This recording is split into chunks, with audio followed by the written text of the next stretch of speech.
মজা করছেন। এবং আপাতত আমরা অল্প পরিসর, সেই জন্য আমরা কয়েকটি দৃষ্টান্ত দেখছি, অজস্র এরকম আছে।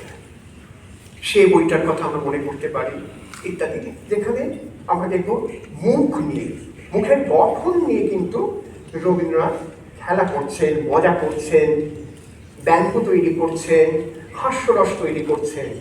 এবং সেখানেও ছন্দ, আকার ছন্দ, রেখার ছন্দ, আকারের ছন্দ, তাদের ভূমিকাগুলো অনস্বীকার্য। আবার সেই রবীন্দ্রনাথ ঠাকুর এরকম ছবি আনছেন যেখানে যেটি বললাম একটু ব্যঙ্গের কোনো রকম চিহ্ন নেই, বরঞ্চ এই মুখগুলোতে আমরা দেখতে পাই কখনো শান্ত সমাহিত, ওই যে বললাম এমন মুখ অজস্র আছে যেখানে বিষণ্ণতার ছাপ আছে। মনে রাখতে হবে এই রবীন্দ্রনাথ ঠাকুরকে দেখতে হয়েছিল, সহ্য করতে হয়েছিল প্রথম বিশ্বযুদ্ধ, সহ্য করতে হয়েছিল আরো অনেক সার্বিকভাবে পৃথিবীর সংকট। সেই সংকটের ছায়া মুখের উপর এসে পড়েছে।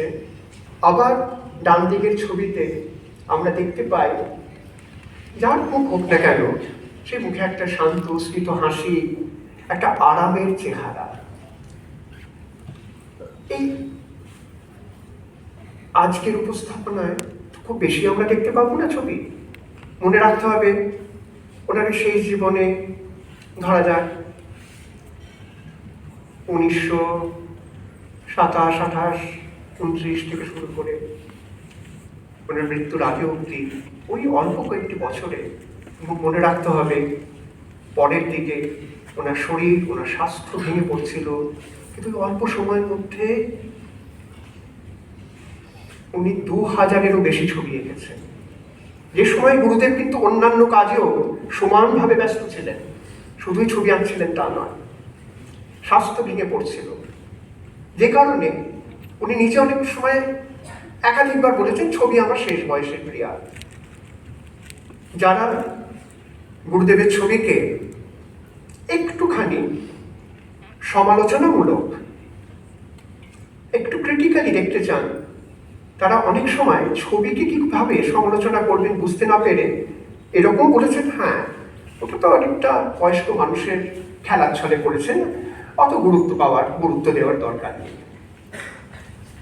রবীন্দ্রনাথ নিজে যাই বলে থাকুন না কেন, রবীন্দ্রনাথ ঠাকুর, শিল্পী রবীন্দ্রনাথ ঠাকুরের তার যে পরিচয়, চিত্রকর রবীন্দ্রনাথ ঠাকুরের তার যে পরিচয়, তার গুরুত্ব এতটাই অপরিসীম।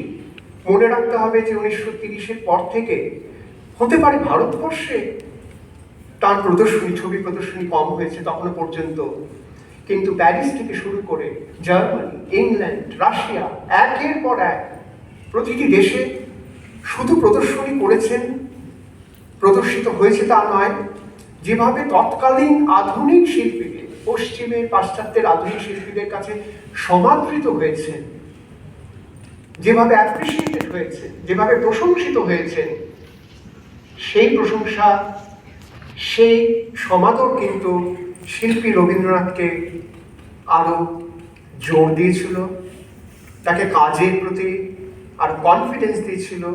এটা কিন্তু উনি নিজেও বারবার স্বীকার করছেন।